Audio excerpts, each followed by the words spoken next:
Hello दोस्तों, study with BS classes में आपका बहुत बहुत स्वागत है। आज हम विश्व इतिहास स्टार्ट कर रहे हैं।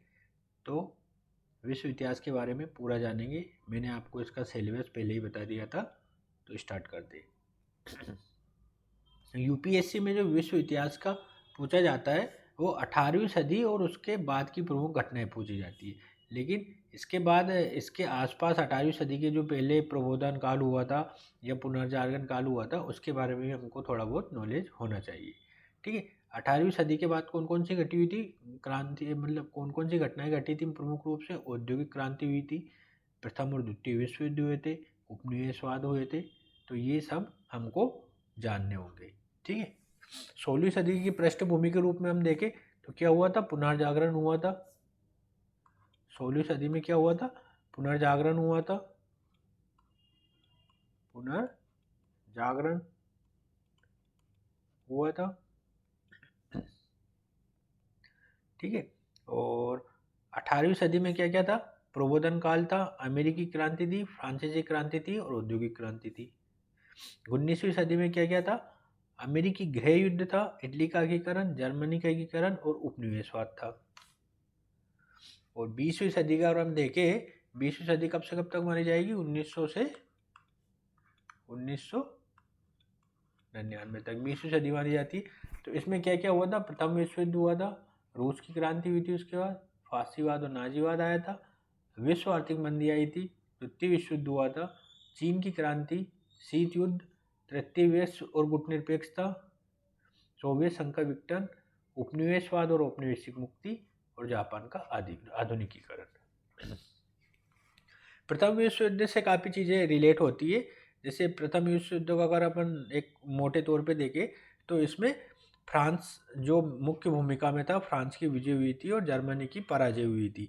जर्मनी की पराजय हुई थी तो उसके साथ वर्साई की संधि हुई थी 1919 में, जो जर्मनी के लिए काफ़ी आहत सिद्ध हुई या अपमानजनक सिद्ध हुई। तो इसका बदला लेने के लिए हिटलर ने के नेतृत्व में नाजीवादी शासन का उदय होता है। और नाजीवाद क्या करता है? विस्तारवाद को बल देता है और ये विस्तारवाद द्वितीय विश्व युद्ध की आधारशिला रखता है। तो ये सारी घटनाएं हम एक एक करके जानेंगे। तो फ्रेंड, स्टार्ट करते हैं आज का वीडियो। तो सबसे पहले हम देखेंगे पुनर्जागरण क्या होता है। ठीक है। पुनर्जागरण को जानने से पहले हमें प्राचीन विश्व के बारे में जानना पड़ेगा। प्राचीन विश्व कब से कब तक माना जाता है? प्रारंभ से लेके 5वीं सदी तक का प्राचीन विश्व माना जाता है। ठीक है। इसमें क्या था? प्राचीन में रोमन साम्राज्य था, रोमन एम्पायर था, जिसकी पश्चिम भाग की राजधानी क्या कहलाती थी? रोम कहलाती थी। और पूर्वी भाग की जो राजधानी है कुस्तुनतुनिया, जिसे तुर्की कहते हैं, वो कहलाती थी। और इसकी प्रमुख प्रवृत्तियां क्या क्या थी?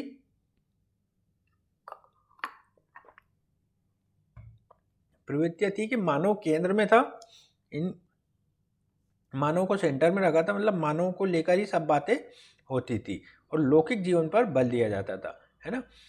मानव के धर्म विवेक पर बल, मानव स्वतंत्रता, मानव किसी प्रकार का बंधन नहीं था, ना तो उसमें धर्म था, ना किसी तरह का जात पात था।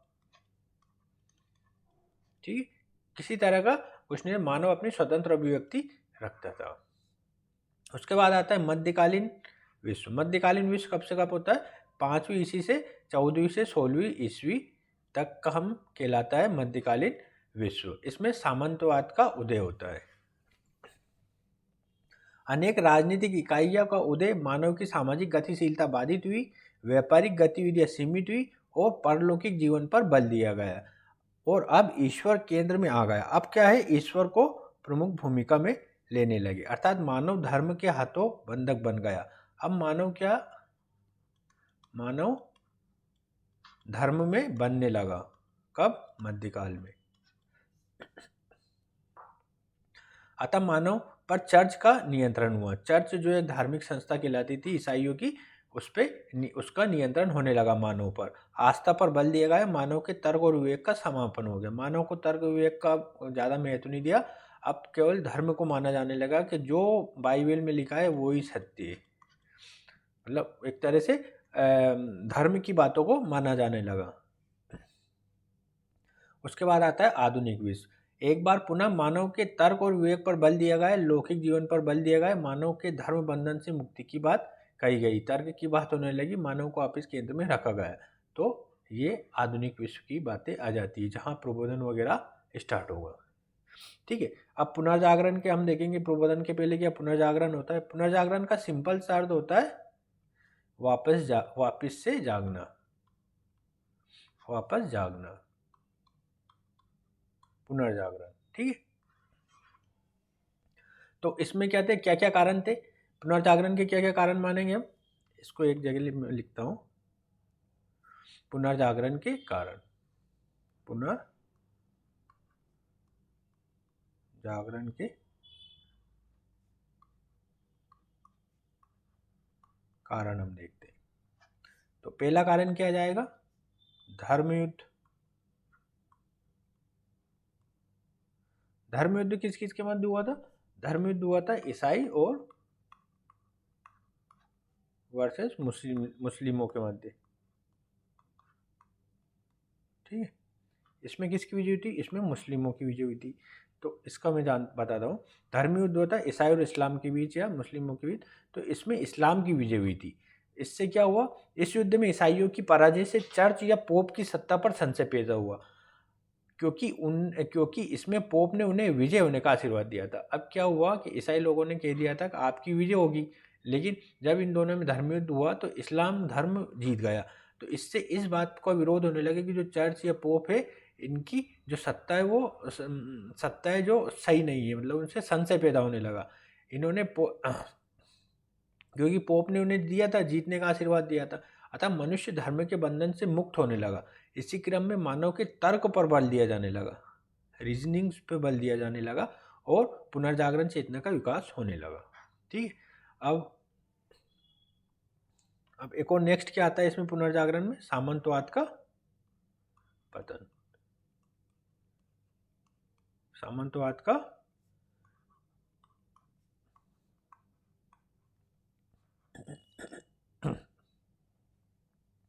पतन। धर्मयुद्ध में सामंतों की शक्ति कम हुई, सामंतवाद का पतन, मानव की गतिशीलता को, ये तर्क को बढ़ावा मिलने लगा। ठीक है, नेक्स्ट क्या आएगा? तीसरा, कुस्तुनतुनिया का पतन। ये कुस्तुनतुनिया था एक वहाँ का नगर था।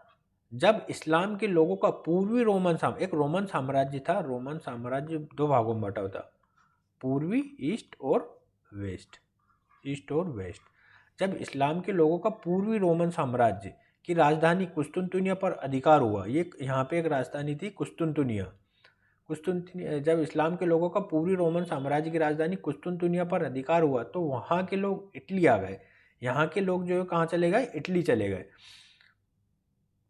तथा वो अपने साथ ग्रीक और लैटिन साहित्य भी ले गए, जिसमें प्राचीन रोमन साम्राज्य के मानवतावाद का वर्णन था। इससे मानवतावाद को बल मिला। यहाँ जब मुस्लिम आ गए तो यहाँ के लोग इटली चले गए। इटली अपने साथ जो जो ग्रंथ वगैरह था उन सबको ले गए। अब जो उन ग्रंथों में जो लिखा था वो दूसरी जगहों भी फैलने लगा। ठीक, इससे मानवतावाद को बल प्राप्त हुआ। कुस्तुनतुनिया भूमध्य सागरीय क्षेत्र में अवस्थित था। इस पर इस्लाम के अनुयायियों का नियंत्रण हो जाने से यूरोप का पूर्वी देशों के साथ व्यापार बाधित हुआ। ठीक है, यूरोप का जो पूर्वी देश है, इधर वाले देश, उनकी तरफ मतलब व्यापार बाधित होने लगा, बाधित हुआ। अतः नए मार्गों की खोज होने लगी। तो फिर नए मार्ग खोजे गए। इसी क्रम में अनेक भौगोलिक खोजें हुई जिसमें मानव के विवेक तथा बुद्धि को बल प्राप्त हुए। मतलब नई नई चीजें खोजें होने लगी तो फिर मानव की रीजनिंग में भी बढ़ोतरी होने लगी। नेक्स्ट क्या आता है हमारा पुनर्जागरण के कारण में? आता है हमारा प्रिंटिंग प्रेस का आविष्कार। अब ज्ञान का प्रसार सर्वसुलभ हो गया, सभी के पास जानकारी पहुंचने लगी। धर्मयुद्धों का भी अनेक भाषाओं में अनुवाद होकर प्रिंटिंग होने लगी। अतः पुस्तकों में ऐसा लिखा है कुछ भी मतलब कहकर गुमराह नहीं किया सकता है। मतलब प्रिंटिंग प्रेस का आविष्कार हो गया तो सबसे बड़ी बात ये, जो धर्म ग्रंथों की व्याख्या करने वाले पंडित जो थे या जो पोप वगैरह जो थे, ये कुछ भी नहीं कह सकते थे। अब प्रिंटिंग आ गई तो उनकी प्रिंटिंग जगह जगह जाने लगी, लोग बाग खुद ही पढ़ लेते थे और अपने निष्कर्ष निकाल लेते। पोप की आवश्यकता कम हो गई। पोप पहले उसी के पास रहती थी चीज़ें पढ़ने की, तो वो अपने हिसाब से उसकी व्याख्या करता था। तो प्रिंटिंग ने पुनर्जागरण में काफ़ी महत्वपूर्ण भूमिका निभाई। अब आता है हमारा प्रबोधन या ज्ञानोदय काल, क्योंकि पुनर्जागरण के बाद क्या आएगा? प्रबोधन काल। प्रबोधन काल, ठीक है। तो प्रबोधन क्या होता है? लोगों को ज्ञान की अनुभूति कराना, अनुभूति, ठीक है। इसकी विशेषताएं क्या क्या है? ज्ञान को विज्ञान से जोड़ना, प्रयोग परीक्षण पर बल, कारण कार्य संबंधों का अध्ययन, प्रकृति पर बल, मानवतावाद, देववाद या प्रकृति का धर्म। और इसके प्रमुख विचारक कौन कौन से प्रबोधन के? रूसो है, वाल्टेयर है, मोंटेस्क्यू है। ये तीनों इसके प्रमुख विचारक है। तो प्रबोधन काल का अर्थ हम ये देखेंगे, पुनर्जागरण कालीन लौकिक चेतना, मानवतावाद, तार्किक वैज्ञानिक खोजों पर बल देने वाली प्रवृत्ति ने 18वीं सदी में आकर परिपक्वता प्राप्त कर ली। चिंतन की ये परिपक्व अवस्था प्रबोधन के नाम से जानी जाती है। किस नाम से जानी जाती है? प्रबोधन के नाम से जानी जाती है। अब इसकी प्रमुख विशेषताएं कौन कौन सी है? प्रबोधन कालीन चिंतन में ज्ञान को विज्ञान से जोड़ा और कहा कि हमारे लिए सत्य वही है जिसका प्रयोग और परीक्षण किया जा सके। मतलब इन्होंने ये कहा कि हम सत्य उसे ही मानेंगे जो प्रयोग परीक्षण पर आधारित हो, अनुमान पर आधारित नहीं हो। वस्तुतः ज्ञान आस्था का विषय नहीं है, बल्कि तर्क और प्रमाण से युक्त है। मध्यम युग में ये कहा गया है कि सृष्टि ईश्वर द्वारा निर्मित है, अतः उसे मानव द्वारा नहीं बनाया जा सकता, अर्थात ये दुनिया मानवीय समझ से परे। मध्य युग में ऐसा कहते थे कि ये जो पृथ्वी बनाई है ये भगवान ने बनाई है, परंतु प्रबोधन काल में ऐसा नहीं माना है, इसको तर्क से जोड़कर देखा गया है। इसलिए मध्यकाल में ये सूत्रवाक्य प्रचलित था कि जहाँ ज्ञान का प्रकाश नहीं होता है वहाँ विश्वास की ज्योति से रास्ता दिखाई पड़ता है। इस तरह मध्यकाल में आस्था पल बढ़ देता है। मध्यकाल में मतलब आस्था को माना था। प्रबोधनकालीन चिंतन इस मानवता का खंडन करते हुए प्रयोग और परीक्षण पर बल देते हुए जानो तब मानो के उदाहरण पर बल देता है। अब आता है हमारा नेक्स्ट, कारण कार्य संबंधों का अध्ययन। प्रबोधन के चिंतन का मुख्य तत्व वस्तुतः कोई भी घटना के लिए उसकी पूर्ववर्ती घटना उत्तरदायी होती है, अतः इस कारण को जानना जरूरी है क्योंकि प्रकृति की विनाशक गतिविधियों से मानव की रक्षा की जा सके तथा मानव प्रकृति की शक्तियों का और उसकी ऊर्जा का रचनात्मक प्रयोग कर सके। इतना ही नहीं, समाज में मौजूद विषमता और उसके कारणों को भी जानने पर बल दिया गया। प्रबोधन के चिंतन ने मानवतावाद पर बल दिया, जिसका तात्पर्य मानव की क्षमता तथा उसके तर्क तथा विवेक पर बल दिया जाना। मध्य युग का चिंतन था कि मानव जन्म से पापी है, जबकि प्रबोधन के चिंतकों का मानना था कि मानव जन्म से अच्छा तथा विवेकशील है, किंतु विकास के क्रम में वह धर्माधिकारियों के हाथों में पड़कर वो स्वार्थी और भ्रष्ट हो गया है। अतः मानव को इस भ्रष्ट आचरण से मुक्त होकर प्रत्येक मानव का सम्मान करना चाहिए। प्रबोधन के चिंतकों ने प्रकृति पर बल देते हुए कहा है कि प्रकृति स्वतंत्र और सौंदर्य से परिपूर्ण है, किंतु विकास के क्रम में मानव पर अनेक नियंत्रण आरोपित किए गए, जबकि प्रकृति की तरह मानव भी स्वतंत्र है। अतः मानव को प्रकृति की ओर लौटना चाहिए, जहाँ कोई जाति, धर्म, नस्ल का बंधन नहीं था और मानव स्वतंत्र था। प्रबोधन के चिंतनों ने या प्राकृतिक धर्म पर बल दिया, जिसका तात्पर्य मानव कर्मकांड से मुक्त होकर आचरण करे। इन विचारकों ने कहा कि कोई परम सत्ता जो सृष्टि का निर्माण करती है, तो उसके द्वारा निर्मित सभी जीवों के प्रति समानता व सहृदयता का व्यवहार करना चाहिए। इसी क्रम में चिंतकों ने स्पष्ट किया कि चाहे किसी परम सत्ता ने सृष्टि का निर्माण किया हो, किंतु अब इस सृष्टि के संचालन के लिए मानव पूर्णतः उत्तरदायी है। अब इसका हम निष्कर्ष क्या निकाल सकते हैं? इस प्रकार प्रबोधन के चिंतकों ने ज्ञान को विज्ञान से जोड़ने, प्रयोग परीक्षण पर बल देने तथा कारणों की पहचान पर बल देने के माध्यम से अनेक वैज्ञानिक सिद्धांत और यंत्रों की खोज को संभव बनाया। फलतः मशीनीकरण को बढ़ावा मिला, जिससे मानव के भौतिक सुख सुविधाओं में वृद्धि हुई। तो साथ ही मानवतावाद एवं प्रकृति पर बल देते हुए मानवीय स्वतंत्रता एवं समता पर बल दिया गया। इस तरह मानवीय मूल्यों को लोकप्रियता मिली। इस दृष्टि से प्रबोधनकालीन चिंतन मनुष्य के भौतिक जीवन में वृद्धि के साथ साथ मानवीय मूल्यों की स्थापना पर बल दिया गया।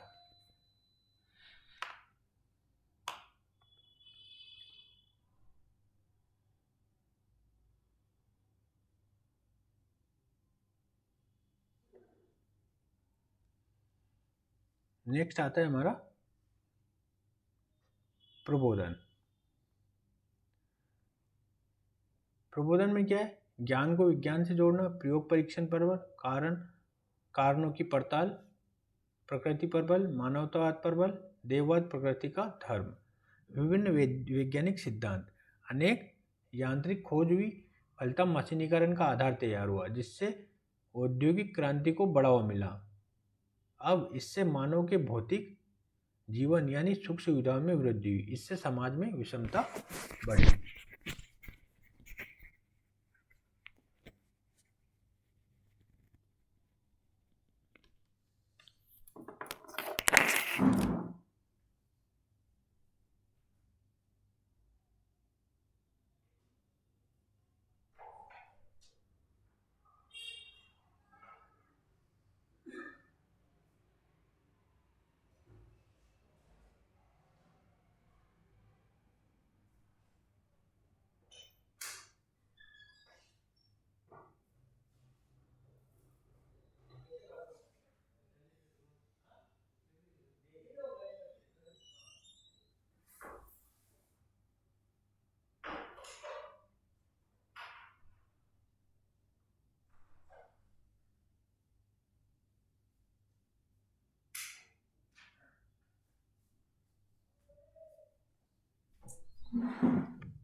प्रबोधन कारणों की पड़ताल पर था।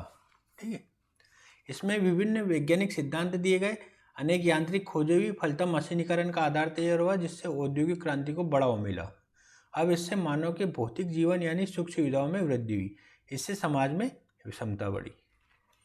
मानव की स्वतंत्रता और समता पर बल दिया गया, मानवीय मूल्यों की स्थापना पर बल दिया, समाज में संतुलन का प्रयास लाया। प्रबोधन के प्रमुख विचारक कौन कौन से? 3 विचारक के प्रबोधन के। पहले हैं रूसो, दूसरे हैं वॉल्टेयर, तीसरे हैं मोंटेस्क्यू। ठीक है, तो रूसो कौन थे? रूसो एक दार्शनिक थे जिन्होंने प्रकृति पर बल दिया। ठीक है, इनकी प्रमुख रचनाएं कौन कौन सी थी? राज्य की उत्पत्ति और समानता, है ना, सामान्य इच्छा का सिद्धांत, असमानता पर चोट आदि इनकी प्रमुख थी।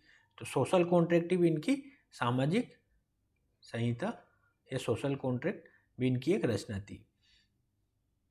अब इन्होंने 2 तरह की असमानताएं बताई। कौन कौन सी? एक तो प्राकृतिक असमानता होती है, एक सामाजिक या मानव निर्मित असमानता होती है। प्राकृतिक कौन कौन सी? तो रंग होता है, कद होता है, जैविक संरचना में अंतर होता है। और सामाजिक या मानव निर्मित कौन सी होती है? धर्म आधारित भेद, रंग भेद, धनी निर्धन का भेद, क्रमिक भेद की दृष्टि। रूसो ने इन पर चोट की। रूसो ने कहा ये भेदभाव नहीं होना चाहिए, सामाजिक या मानव निर्मित भेदभाव नहीं होना चाहिए। दूसरा उन्होंने कहा कि राज्य की उत्पत्ति का उन्होंने सिद्धांत दिया। संपत्ति की अवधारणा के विकास के साथ मानव में असुरक्षा की भावना का विकास हुआ, अतः उसने सुरक्षा की तलाश में अपने अधिकार किसी अन्य को सौंप दिए। इसी क्रम में राज्य की उत्पत्ति हुई। ठीक है, उन्होंने कहा कि राज्य की उत्पत्ति क्या हुई कि मानव की जो संपत्ति है उसकी सुरक्षा के लिए उन्होंने अपने कुछ अधिकार अन्य संस्था को सौंप दिए, उससे राज्य का निर्माण हुआ और सामान्य इसी क्रम में हुआ। अब सामान्य इच्छा का उन्होंने सिद्धांत दिया, एक तो प्रजातंत्र और निरंकुशता के बीच। ठीक है, रूसो एक प्रबोधनकालीन विचारक है जिसमें मानव की स्वतंत्रता और समानता पर बल दिया और मानव अधिकारों को उद्घाटित किया। उसके चिंतन को निम्न बिंदुओं के अंतर्गत देखा जा सकता है। पहला है प्रकृति पर बल। रूसो ने कहा है कि मानव स्वतंत्र पैदा हुआ है किंतु सर्वत्र जंजीरों से जकड़ा हुआ है। प्रकृति की तरह मानव भी स्वतंत्र है किंतु भौतिक विकास के साथ मानव पर अनेक नियंत्रण आरोपित किए गए जिससे उसकी स्वतंत्रता समाप्त हो गई। अतः मानव की स्वतंत्रता के लिए आवश्यक है कि मानव प्रकृति की ओर लौटे जहां संपत्ति की अवधारणा नहीं थी। रूसो ने कहा कि प्रकृति की संपत्ति पर सबका अधिकार है। इस तरह उसने मानव अधिकारों पर बल दिया तथा समाजवादी विचारधारा के तत्वों को उद्घाटित किया। उसने असमानता पर भी चोट की। रूसो ने मानव निर्मित सामाजिक असमानता पर चोट करते हुए कहा कि संपत्ति की अवधारणा के विकास के साथ मानव स्वार्थी और लालची हो गया है और उसने अपने चारों ओर एक कृत्रिम आवरण बना रखा है। इस आवरण को हटाकर ही मानव प्रकृति और उस समतामूलक समाज को लौट सकता है। इस प्रकार रूसो ने मानव द्वारा निर्मित सामाजिक असमानता जो धर्म, धन, नस्ल आदि पर आधारित है को समाप्त करते हुए मानव की समानता पर बल दिया। इस बिंदु पर रूसो के चिंतन ने समाजवाद के बीच देखे जा सकते। इस पूरी प्रक्रिया में समाजवाद के बीच देखे जा सकते। राज्य की उत्पत्ति और सामान्य इच्छा का सिद्धांत। राज्य की उत्पत्ति के संदर्भ में बताया कि संपत्ति की अवधारणा के विकास के साथ मानव में असुरक्षा की भावना पैदा हुई। अतः सुरक्षा के लिए उसने अपने अधिकार जिसे सौंप दिए उसे राज्य का नाम दिया जाता है। इस प्रकार राज्य की उत्पत्ति लोगों के बीच एक समझौते से हुई है। इस समझौते के तहत सुरक्षा देने के बदले राज्य व्यक्ति के अधिकारों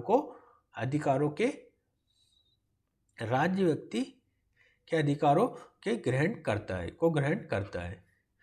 मतलब जो राज्य व्यक्ति के जो भी अधिकार है उनको ग्रहण करता है, उसे सुरक्षा प्रदान करता है।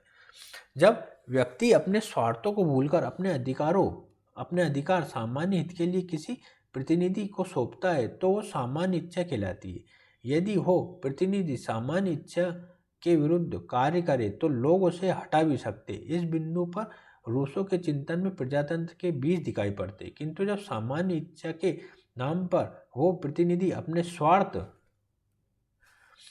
की पूर्ति करने लगे तो ऐसे में निरंकुशता भी पैदा हो जाती है। जब कोई लोग क्या करे, अपने स्वार्थ की पूर्ति करने लगे तो वहां पे निरंकुशता आने लगती है।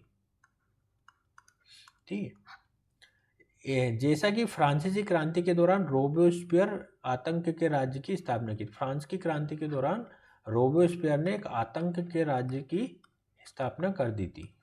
ठीक, ये निरंकुशता का एक उदाहरण है। निष्कर्ष क्या कह सकते हैं रूसो के चिंतन का? इस तरह हम कह सकते हैं कि रूसो के चिंतन में समाजवाद प्रजातंत्र के बीच दिखाई पड़ते हैं, तो साथ ही सामान्य इच्छा के सिद्धांत की विकृत व्याख्या से निरंकुशता भी पैदा हो सकती है। वस्तुतः रूसो ने निरंकुशता स्थापित करने की बात नहीं कही थी, बल्कि वो मानवाधिकारों का समर्थक था। अब एक क्वेश्चन आप लिखिए और डिस्क्रिप्शन बॉक्स में उसको डालिए और मैं उसको चेक करके बताऊंगा कि आप उन्हें कैसा लिखा है। रूसो के चिंतन में समाजवाद, प्रजातंत्र और निरंकुशता के बीच दिखाई देते हैं, टिप्पणी कीजिए। ये पूरा क्वेश्चन है, ये आपको लिखना है। मैंने जो लिखा है मैं आपको वो रील्स के थ्रू आपको शेयर करके भेज दूंगा। ठीक है, तो ये मैंने थोड़ा वहाँ पे बनाया था, तो अब मैं इसको रील्स के थ्रू आपको बनाकर भेजूंगा। आगे आता हमारा लास्ट जो चिंता के वो है मोंटेस्क्यू। मोंटेस्क्यू ने शक्ति का पृथक्करण दिया था। शक्ति का पृथक्करण में क्या कहा था मोंटेस्क्यू ने कि जो राज्य की 3 इकाइयां होती है, कौन कौन सी? कार्यपालिका एग्जीक्यूटिव, विधायिका जुडिशरी और न्यायपालिका जुडिशरी, न्यायपालिका और विधायिका। ठीक है, विधायिका, इन तीनों में पृथक्करण होना चाहिए। ठीक है, कार्यपालिका, न्यायपालिका और विधायिका, इन तीनों में अलग अलग होना चाहिए। ठीक है, कौन सी इसमें स्पिरिट ऑफ द लॉ में इन्होंने ये दिया था, स्पिरिट ऑफ द लॉ नामक पुस्तक में। ठीक है, अगर ये तीनों एक ही हाथ में हो जाएंगी तो निरंकुशता पैदा होने लगेगी, जिससे मानव अधिकार सीमित हो जाएंगे और शक्ति अतः क्या करना चाहिए हमें? शक्ति का पृथक जरूर नहीं, क्योंकि तभी मानवाधिकार सुरक्षित है। प्रबोधनकालीन विचारक मोंटेस्क्यू ने मानवाधिकारों पर बल देते हुए शक्ति के पृथक्करण सिद्धांत का प्रतिपादन किया। उसमें स्पष्ट किया कि एक ही व्यक्ति के हाथ में शक्तियों का केंद्रीकरण निरंकुशता पैदा करता है और इससे मानव की स्वतंत्रता बाधित होती है। अतः मानवाधिकारों को बनाए रखने के लिए कार्यपालिका, विधायिका और न्यायपालिका की शक्तियाँ अलग अलग हाथों में होनी चाहिए। मोंटेस्क्यू का ये चिंतन राज्य की क्रांति का प्रेरक तत्व बना, तो साथ ही अमेरिकी स्वतंत्रता के पश्चात निर्मित संविधान में इसके विचारों को देखा जा सकता है, जहां शक्ति का पृथक्करण सिद्धांत लागू किया गया था। आता है हमारा, अब नेक्स्ट आता है वोल्टेयर। कौन आता है? वोल्टेयर।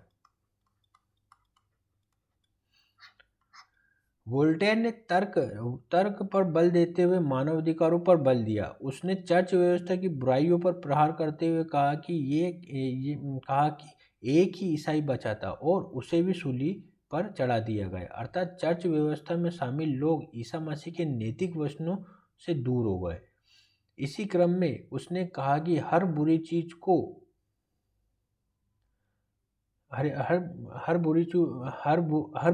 को बदल डालो, अर्थात मानव का शोषण करने वाली और मानवाधिकारों को सीमित करने वाली संरचनाओं को बदलने की बात कही। मतलब एक तरह से उन्होंने ये कहा कि जो ईसा मसीह थे वो ईसा मसीह जो थे ज्ञान की बात, तर्क की बातें कर रहे थे, तो उन्हें ही सूली पर चढ़ा दिया गया। तो एक तो क्रिश्चियन बचा था, उसे भी सूली पे चढ़ा के उसकी बातों को ख़त्म कर दिया गया। मतलब ये वोल्टेयर का डायरेक्ट ये कहना था कि ज़्यादा धर्म, अंधाधुंध धर्म को नहीं माना जाना चाहिए। धर्म विरोधी थे। नेक्स्ट,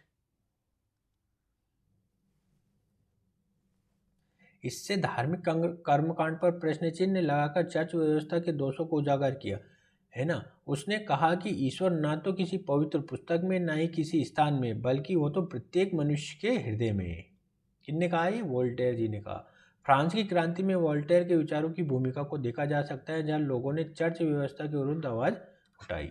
अब प्रबोधन के क्या क्या परिणाम हुए अभी हम जानेंगे। प्रबोधन से क्या क्या हो? प्रबोधनकाली चिंतन आधुनिक विश्व के निर्माण का आधार तैयार किया। वस्तुतः मानव के तर्क एवं विवेक पर बल देने से मानवीय सुख सुविधाओं के विकास को प्रोत्साहन मिला। प्रबोधनकालीन तार्किक वैज्ञानिक चिंतन ने अनेक वैज्ञानिक खोजों को संभव बनाया, फलतः मशीनीकरण का मार्ग प्रशस्त हुआ। प्रबोधनकालीन चिंतन में निरंकुश राजतंत्र पर चोट की और मानवाधिकारों को बनाए रखने वाली उदारवादी सरकारों, लोकतांत्रिक सरकारों के गठन को प्रोत्साहन मिला। प्रबोधन के चिंतन से मानवाधिकारों की स्वतंत्रता और समानता पर बल दिया, फलतः अमेरिकी और फ्रांस की क्रांति का आधार तैयार हुआ। प्रबोधन के चिंतन ने मुक्त व्यापार की अवधारणा को लोकप्रिय बनाया। वस्तुतः ये कहा गया है कि जिस प्रकार प्रकृति के नियम स्वतंत्र है, उसी तरह बाजार के नियम भी स्वतंत्र है। इस प्रकार मुक्त व्यापार की अवधारणा को बल मिला। मुक्त व्यापार की जो अवधारणा है वो लेजेस फेयर कहलाती है। ठीक है।